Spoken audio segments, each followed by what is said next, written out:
Bueno, capaz que podemos empezar a leer el versículo 17 y 18 que dice: Entonces se cumplió lo que fue dicho por el profeta Jeremías cuando dijo: Voz fue oída en Ramá, grande lamentación, lloro y gemido. Raquel, que llora a sus hijos y no quiso ser consolada, porque perecieron.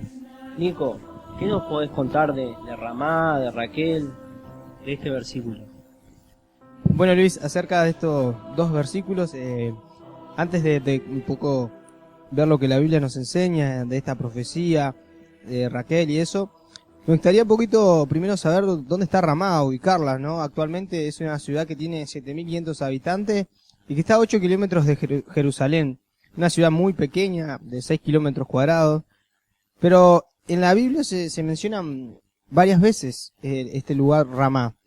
No me animaría a decir a ciencia cierta si es una ciudad, si es una pequeña región, una pequeña parte de la ciudad, porque la arqueología no ha podido descifrar con exactitud dónde estaba este lugar de Ramá. Ahora sí es claro, es algo, ¿no? Que Mateo ahí en el capítulo 2 está citando al profeta Jeremías, este profeta que estuvo llevando el mensaje de Dios siendo profeta al pueblo rebelde por muchos años, indicando de que la cautividad venía si el pueblo no se arrepentía de su pecado, ¿no? Y esta profecía que Mateo cita está en el Jeremías capítulo 31, versículo 15.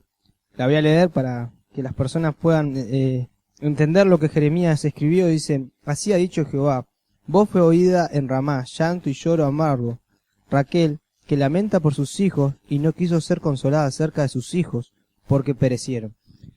En este contexto que Jeremías da esta profecía, en Jeremías 31, el pueblo estaba siendo llevado en cautiverio, que esto ya lo hemos hablado en el programa 1, cuando estuvimos hablando de la genealogía del Señor Jesucristo, y este profeta toma una figura que es Raquel, y este personaje de Raquel que se nos menciona en la profecía de Jeremías y que menciona Mateo, cuando vamos a la Biblia vamos a encontrar que Raquel fue la madre de José y de Benjamín, era la esposa de Jacob.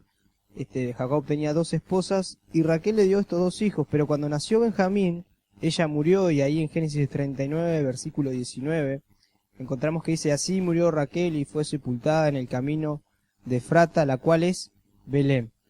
Esta Raquel era un símbolo importante para el pueblo de Israel, porque había salido Benjamín y había salido José como descendientes de allí, pero acá en la profecía de Jeremías la utiliza para hacerle entender al pueblo que esta mujer que murió dando a luz a Benjamín, que era parte de las tribus de Israel, estaba como en cierta forma figurada llorando allí en su tumba, viendo a estos hijos que se iban cautivos. Pero el mensaje de Jeremías no termina allí, sino que da una esperanza diciendo que estos hijos van a volver. Y Jeremías toma esta figura de Raquel allí en la tumba, en un sentido figurado, viendo cómo los hijos eran llevados al cautiverio y ella llorando y no queriendo recibir consuelo, porque Jeremías da un mensaje de esperanza diciendo que estos hijos que iban a ser llevados al cautiverio un día volverían. Luis, le podríamos seguir hincando el diente acerca de este tema de Raquel en la Biblia, la profecía de Jeremías, el cautiverio, pero me gustaría dejarlo por acá. Muy bien, muchas gracias, Nico. Y seguimos avanzando en el texto y le animamos, estimado oyente, que también nos pueda estar siguiendo el texto del otro lado, y leemos ahora el versículo número 19 y el versículo 20 que dice: Pero después de muerto Herodes, he aquí un ángel del Señor apareció en sueños a José en Egipto, diciendo: Levántate, toma al niño y a su madre, y vete a la tierra de Israel, porque han muerto los que procuraban la muerte del niño. Muy bien, seguimos con la lectura y le animamos a usted, estimado oyente, que también pueda seguir la lectura junto con nosotros, y leemos del versículo 19 hasta el 21 que dice: Pero después de muerto Herodes, he aquí un ángel del Señor apareció en sueños a José en Egipto, diciendo: Levántate, toma al niño y a su madre, y vete a la tierra de Israel, porque han muerto los que procuraban la muerte del niño. Entonces él se levantó y tomó al niño y a su madre, y vino a tierra de Israel. Y qué interesante, ¿no? Ver la obediencia de José, ¿no?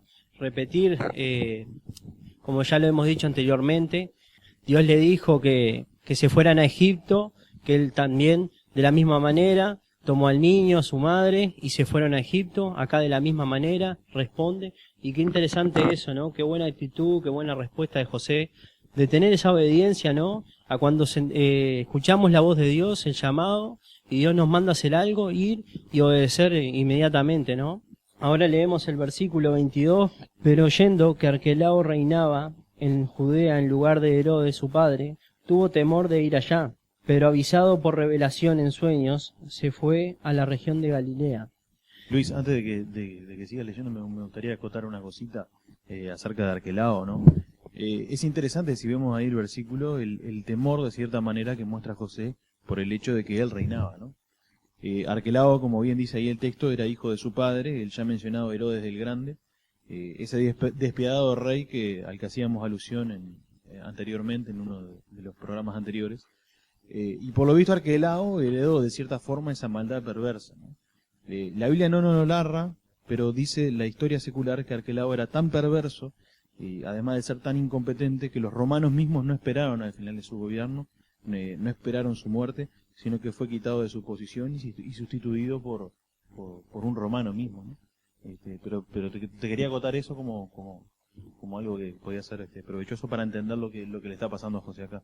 Y entonces por eso dice ahí, ¿no? Pero avisado por revelación en sueños, o sea, hay una intervención de Dios, se fue a la región de Galilea, que justamente era una región en la cual Arquelao no gobernaba. Diego, un pequeño aporte ya que estamos aportando ahí. Dale. En cuanto a Galilea, que es una región, ¿no? Aclarar que capaz que alguno no sabe dónde está ubicada o qué. Es una región que está ubicada al norte de Israel, actualmente ocupa 4.000 kilómetros cuadrados. En la Biblia se nos menciona en varios lugares el tema de Galilea y era conocido como Galilea de los gentiles, ¿no? Era como una ciudad no querida, una región, perdón, no querida, se la menospreciaba, por eso se le llamaba Galilea de los gentiles. En Hechos 2, cuando se narra ahí todo el hablar en lenguas y eso, la gente empieza a decir, no son ellos de Galilea, como diciendo un poco de menosprecio, ¿no? Era una forma de menospreciar a las personas mencionándolas de esta forma, ¿no? Y bueno, esta zona que está en el norte dependía mucho de la agricultura y la pesca y, por ejemplo, Pedro es oriundo de esta región. Eran todos pescadores, ¿no? Y ahí dice también, en los textos dice, ¿no? Que era Pedro, Andrés, o sea, estaba toda la familia ahí involucrada en el tema de la pesca y demás. De hecho, Jesús cuando los llama, le dice, ¿no? O sea, dejen de ser pescadores de pescado y que yo los voy a hacer pescadores de hombres. Claro, era lo común en esa región y no eran personas muy cultas, ¿no? La gran mayoría de ellos no sabía leer o escribir, no eran personas muy cultas, ¿no? Y es interesante eso, que Jesús fue a buscar a estas personas, ¿no? Muy bien, muy interesante los aportes, siempre van sumando y adornando lo que es el texto, ¿no? Y seguimos con el relato y nos vamos al último versículo, el versículo 23, que dice: y vino y habitó en la ciudad que se llama Nazaret, para que se cumpliese lo que fue dicho por los profetas, que habría de ser llamado Nazareno. Diego, ¿qué nos puedes decir de Nazaret, de que sería llamado Nazareno? Bueno, Nazareno, ¿no? Con este nombre es que se va a identificar de ahora en adelante a nuestro Señor en muchas ocasiones. Luego de crecer y de criarse en Nazaret, va a ser conocido como Jesús Nazareno o bien Jesús de Nazaret. Como decíamos también en el programa anterior, ahora esto es también otro cumplimiento de la profecía divina. Es cumplimiento de una promesa de Dios dada en el Antiguo Testamento. El tema es que estamos acostumbrados, o al menos Mateo, en lo que vamos del libro, nos tiene acostumbrados a citar o parafrasear casi de manera idéntica las profecías del Antiguo Testamento, ¿no? y a evidenciarlas en el Nuevo. Solo en el programa de hoy vimos la profecía de Oseas 11.1 acerca del llamado de Egipto, la profecía de Jeremías 31 acerca del llanto de Raquel, que leía hace un ratito Nicolás, que la cual lloraba por sus hijos y demás. Vamos a ver en el programa que viene una profecía del profeta Isaías, seguramente acerca de Juan el Bautista, a quien estaremos presentando también. Y muchísimas veces podemos encontrar esto a lo largo del Nuevo Testamento, ¿no? Y sobre todo en Mateo, que lo hace justamente porque, como también decíamos, es un evangelio con un tinte bastante particular, bastante judío. Pero en este caso, en especial, no tenemos una referencia clara en las páginas del Antiguo Testamento De hecho, Nazaret ni siquiera es nombrada en los libros o escritos previos a la venida del Señor. Ahora, esto no quiere decir que Mateo se haya equivocado. ¿Mm? No quiere decir que le pasaron mal el dato, que le informaron mal. Porque no olvidemos, como hemos dicho más de una vez, que este escrito, además de ser de la autoría de Mateo, al mismo tiempo es de la autoría de Dios mismo, del Espíritu Santo. Por ende, no contiene errores, porque Dios es uno perfecto, uno que no erra. Entonces, ¿cuál es la solución a este problema que se nos presenta, ¿no? Algunas posibilidades. Algunos plantean que pueda tratarse de una profecía conocida por los judíos, pero no plasmada directamente en las Escrituras, no literalmente, ¿no? Esto podría ser cierto, aunque es difícil, ya que no hay registro alguno de una profecía de esta característica. Por otro lado, una opción un poco más convincente desde mi punto de vista es el considerar que el autor está tomando Nazaret como símbolo de desprecio, como símbolo de desdén, por decirlo de alguna manera. Si miramos lo poco que las Escrituras hablan de Nazaret, podemos ver que es una ciudad poco estimada, como también la región de Galilea, que vos decías hace un rato. De hecho, Nazaret está lo que se considera la alta Galilea, ¿no? Claro, o sea, ese está sector dentro de esa región de Galilea. Entonces, como vos decías de Galilea, también pasa lo mismo con Nazaret, ¿no? Es una ciudad poco estimada, por no decir que no es para nada. Natanael, uno de los discípulos del Señor, conocido también en otros evangelios como Bartolomeo, antes de seguirle, cuando le presentaron al Mesías, esto está relatado ahí en el Evangelio de Juan, fue en busca de otro de los que vendrían a ser sus discípulos, que fue Felipe, al cual le presentó al Señor, ¿no? Lo hizo diciendo que era hijo de José, le dijo que era de la ciudad de Nazaret, y a lo que Natanael enseguida responde: ¿puede salir algo bueno de esta ciudad? ¿Puede salir algo bueno de Nazaret? Y Natanael no era que era ciudadano de una gran ciudad como podía ser Jerusalén, no, era un simple ciudadano de una pequeña ciudad llamada Caná de Galilea, lo que nos evidencia lo poco estimada que era Nazaret, incluso dentro de Galilea mismo, ¿no? O sea, ya Galilea era una región poco estimada. Nazaret dentro de Galilea era menos estimada todavía. el último orejón del tarro, se podría decir. Claro. Nazaret era sinónimo de nada, era sinónimo de desprecio. Nacer en Nazaret era casi como un mal, era como un mal con el cual cargar por el resto de tu vida, ¿no? Por tanto, si lo tomamos de esta forma, es decir, como Nazaret queriendo representar lo despreciable, lo que nos está diciendo Mateo es que fue profetizado que Jesús sería despreciado, ¿sí? Que Jesús sería desechado, al ser llamado nazareno, despertaría reacciones como la que tuvo Natanael, que decía recién.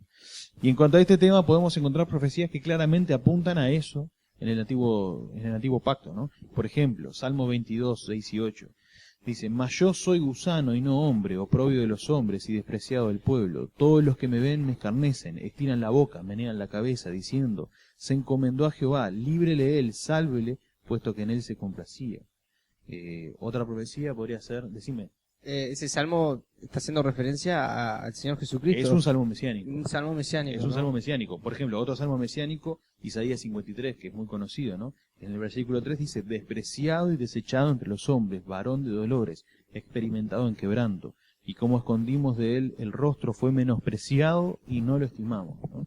Por nombrar dos ejemplos nomás, aunque hay algunos más. El punto es que nuestro Señor, así como dijeron los profetas del antiguo pacto, fue despreciado, fue desechado, y no es más que la antesala de lo que iba a terminar ocurriendo. Que por ese desprecio, por ese desechar al Mesías, lo iban a terminar colgando en un madero, en una cruz. Antes que siga, qué impresionante cómo se va entrelazando todo, ¿no? Claro. Y la cantidad de apoyo que tenemos en el Antiguo Testamento. Sí, es que la Biblia en realidad, justamente, charlábamos así fuera del aire, la Biblia no son versículos separados, ¿no? O sea, por ejemplo, todas estas referencias que hace Mateo... Todo tiene un porqué. Claro, y todas estas referencias que hace Mateo, de todas esas idas y citas al antiguo pacto, está bueno volver atrás como estamos haciendo, leerlas también en su contexto, porque tienen todo un significado y un peso, ¿no? Que justamente nos hace entender mejor lo que el evangelista está escribiendo. Si bien concuerdo con lo que dice Diego, no se puede asegurar nada, está bueno saber que la Biblia responde a la Biblia, ¿no? Un poco lo que hemos venido hablando en estos programas, y que esta información de dónde son citados los profetas y de dónde es la profecía, la tenemos que buscar en la Biblia, ¿no? Y vamos a llegar a conclusiones, a pensamientos y a ideas. Y hay veces que la Biblia, no, hablando de este tema, de lo rico que es, no es tan clara, no es tan precisa, y no está bueno asegurar cosas, ¿no? Y Sí, Sí, pero- hay varias posturas y no. Claro, pero el principio siempre tiene que ser el mismo. La Biblia se interpreta a sí misma. excelente. ¿Sí? No podemos traer agentes externos a interpretar la Biblia. Si bien usamos agentes externos en muchas cosas, ¿no? Por ejemplo, si decimos que se subía a Jerusalén, bueno, ahí estamos usando la geografía La para ubicación, entender lo que el texto claro. está diciendo. ¿tá? Pero lo que no podemos hacer es interpretar directamente con cosas de afuera, ¿sí? O imponerle al texto cosas que vienen de afuera para entender lo que nos está diciendo. Ah. La Biblia se tiene que interpretar a sí misma. Ese es el principio fundamental Sí, de siempre- una hermenéutica correcta, ¿no? Siempre teniendo en cuenta que la Biblia es el libro inspirado, no los textos. Claro, es que para explicar a Dios, ¿quién más va a explicar a Dios que Dios mismo? Entonces, si si queremos entender lo que Dios nos está diciendo, bueno, Él mismo nos lo tiene que explicar. Claro. No puede venir un hombre cualquiera, ¿tá? Y explicarnos lo que Dios está diciendo, porque no se puede entrar en la mente de Dios, ¿no? Por eso digo, una hermenéutica correcta es que lo que querramos explicar lo expliquemos con la palabra de Dios en sí mismo. Y bueno, y otra, iba a agregar además que además de esta interpretación, hay otra, la cual no quiero dejar de lado y que es también muy interesante, que dice que, por ejemplo, Nazaret quiere decir la ciudad de las ramas, ¿sí? Rama en hebreo, la palabra en hebreo es netzer, y Nazaret, algunos asumen que vendría a ser como el plural de esa palabra. Hay una profecía en el Antiguo Pacto, en el libro de Isaías, en Isaías 11.1, que dice lo siguiente: saldrá una vara del tronco de Isaí, y un vástago retoñará de sus raíces. ¿Mm? Ahora, esta palabra vástago que vemos ahí es la palabra justamente netzer, que acabo de mencionar, y hace referencia a un renuevo, a una nueva rama, a una nueva rama que brota de este árbol, de este tronco. En particular acá Isaías hace referencia al Mesías como la descendencia de David, como ese vástago que sale del tronco de Isaí, que como dijimos anteriormente, Isaí era el padre del rey David. Entonces, haciendo un juego de palabras, ¿sí? El evangelista nos estaría mostrando una vez más que ese Mesías que descendía de David era este Jesús, ¿no? El que nacía en Nazaret era ese netzer que venía del tronco de David. Interesante juego de palabras que estaría haciendo aquí el evangelista, que puede ser una de las opciones a cómo interpretar el texto. O también se puede tomar, Diego, tal vez, pensando en estas opciones que nos acabas de comentar, como que se podrían unir estas opciones, ¿no?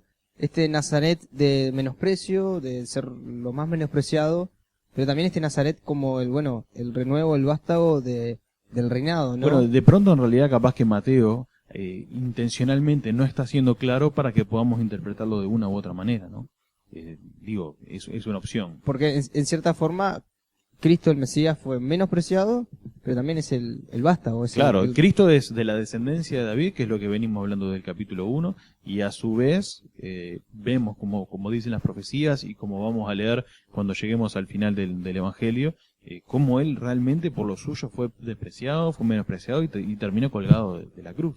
Yo quiero aportar algo ahí. Cuando uno ve la vida de Jesús en la historia, es inseparable del nombre Nazaret, Jesús de Nazaret. Incluso si uno ve en el libro de los Hechos, muchas veces dice de la secta de los nazarenos. Incluso los judíos hoy no le llaman Jesús, sino que le llaman el Nazareno. Entonces, es O algo sea, que queda en es la como que historia. siguen utilizando el término de manera... Lo que está pasando ahí es que se está cumpliendo lo que dice el versículo, que habría de ser llamado Nazareno, que lo vemos hoy en estos días, el mismo pueblo de Israel lo llama Nazareno. En calidad de desprecio, en calidad de no llamarle el Salvador, que quiere decir Jesús. No reconociendo. Salva, sino despreciando. Los islámicos no hacen eso también. También, entonces vemos hoy que esta palabra que fue escrita se está cumpliendo, en cierta manera. También hay otro versículo que apoya también, porque cuando él dice, Mateo dice que citando al profeta, A los profetas. Está diciendo justamente eso, que habían profetas que escribieron de cierta manera esto y que aquí estaba el cumplimiento. Si nosotros vamos al libro de Zacarías, al capítulo 3, voy a leer desde el versículo 8, dice: escucha pues ahora, Josué, sumo sacerdote, tú y tus amigos que se sientan delante de ti, pues sois como una señal profética. Yo traigo a mi siervo, el renuevo.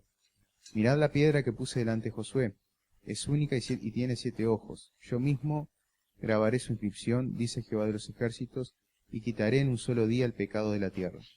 Sin entrar en lo que era Josué, en lo que el libro está diciendo, que hay que estudiarlo en torno a su contexto, pero aquí vemos un título que se está aplicando al siervo de Dios y que el título que tiene es el renuevo. Lo mismo, o hace hincapié, hace referencia a lo mismo que el pasaje de Isaías, de alguna manera. Exacto, la diferencia es que lo que tú leíste es en torno a la realeza y este pasaje que cita Zacarías es en torno a un grado de siervo. Un rey no es un siervo, es el rey. Los siervos son justamente alguien que tiene a un amo por encima de él. El rey no tiene un amo, es él el uno, ¿no? Es el que está arriba. Pero vemos que Dios vino, como comenzamos a estudiar, que leímos en Filipenses, de que siendo en forma de Dios no quisimos ser igual a Dios, sino que se despojó a sí mismo y tomó forma de hombre, forma de siervo, perdón, haciéndose semejante a los hombres. Y aquí vemos que este renuevo aparece en escena. Era un renuevo, algo nuevo que estaba viniendo, pero viene en calidad de siervo y también en calidad de rey. Lo que pasa es que no venía en esa calidad de rey con la cual el pueblo de Israel lo esperaba. Ese rey bélico, ese rey de conquistador, como un descendiente realmente de David, porque David era un guerrero. Ellos esperaban un rey, ese Mesías, que conquistara, que los liberara del imperio romano, pero en realidad lo que Jesús vino a hacer, vino a arreglar el problema del pecado. Como dice aquí, quitará el pecado de la tierra en un solo día. Vino a arreglar el problema del mal. Todo eso después del reino de Dios en la tierra, de una manera bélica, de una manera que va a destruir a todo el mal y que va a haber justicia en el mundo, va a venir, eso más adelante nos dice la Biblia, pero en este tiempo estamos en el reino de Dios, en el cual gobiernan los corazones de las personas que creen, que van a Él por la fe, y ahí está el reino de Dios. El hecho es de que ese reino de Dios empezaba en este mundo. Empezaba de esta manera, con algo simple, con algo sencillo, con un carpintero. El reino de Dios estaba empezando aquí en la tierra de esta manera, de esta forma. Jesús empieza un ministerio, lo vamos a estar estudiando ahora a medida que vayamos avanzando en las páginas, en el cual empieza con un mensaje: arrepentíos porque el reino de los cielos se ha acercado.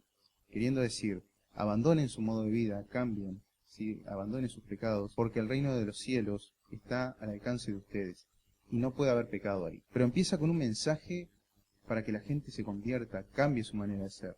No viene a reinar, a gobernar de una manera a través de subordinación, sino viene dando un mensaje, una buena noticia, ¿sí? Empezó de esa forma el reino, vemos acá. Y lo que la Biblia nos muestra, si seguimos avanzando en las páginas de la Biblia y llegamos hasta allá, hasta el Apocalipsis, voy a leer, porque lo mejor, como recién habló Diego, que la Biblia hay que verla con Biblia, y ahí no hay cosa mejor que leer lo que la misma Biblia dice en cuanto a un tema. Y hablando de la realeza, vamos a ver cuando todo esto esté consumado, cuando se haya terminado el mal sobre la tierra y haya una nueva creación. Y si vamos a las últimas páginas del Apocalipsis, en el capítulo 22, voy a leer lo que dice. Después me mostró un río limpio, de agua de vida, resplandeciente como cristal, que fluía del trono de Dios y del Cordero. En medio de la calle de la ciudad, a uno y a otro lado del río, estaba el árbol de la vida, que produce 12 frutos, dando cada mes su fruto, y las hojas del árbol eran para la sanidad de las naciones. Escuchen. Y no habrá más maldición. El trono de Dios y del Cordero, que está hablando de Cristo, estará en ellas. Sus siervos los servirán, verán su rostro, y su nombre estará en sus frentes. Allí no habrá más noche, y no tienen necesidad de luz de lámpara ni de luz del sol, porque Dios el Señor los iluminará y reinarán por los siglos de los siglos. Reinarán por los siglos de los siglos. Entonces vemos que ese carpintero que empezaba un ministerio de invitación a las personas, que venía de esa manera proponiendo la paz con Dios, de que la gente abandone su pecado, vemos que termina en este estado. Ese Mesías, ese siervo que no tenía dónde recostar su cabeza, que fue rechazado por su pueblo, fue muerto como un maldito, con ninguna credencial de un verdadero rey a simple vista, vemos que la historia va a terminar de esta manera, de una manera gloriosa que no hay palabras para poder expresar lo que se acaba de leer en imaginación, en lo que podemos pensar acerca de esto, porque va a ser algo asombroso. Y eso que empezó como un retoño, como un renuevo, vamos a ver que de un árbol que ya no estaba, que estaba cortado, de una dinastía real que ya no existía, pero había un brote pequeño que empezaba ahí, va a terminar en esto que va a ser asombroso, que va a ser majestuoso, que no va a haber palabras para poder explicarlo. Muy bien, muchas gracias, Jonathan. Interesante que Dios mismo se haya hecho hombre, ¿sí? Que haya venido a este mundo, que haya venido a una ciudad tan despreciada como ya lo hemos dicho, pero con un propósito tan grande, ¿sí? Que era morir por cada uno de nosotros, por nuestros pecados, ¿no? Y se nos ha acabado el tiempo, hemos terminado ya con el capítulo 2 y los animamos para que siga con nosotros. En el próximo estudio empezaremos con el capítulo 3 y vamos a estar viendo un poco de quién era Juan el Bautista y de algo muy importante como es el reino de los cielos.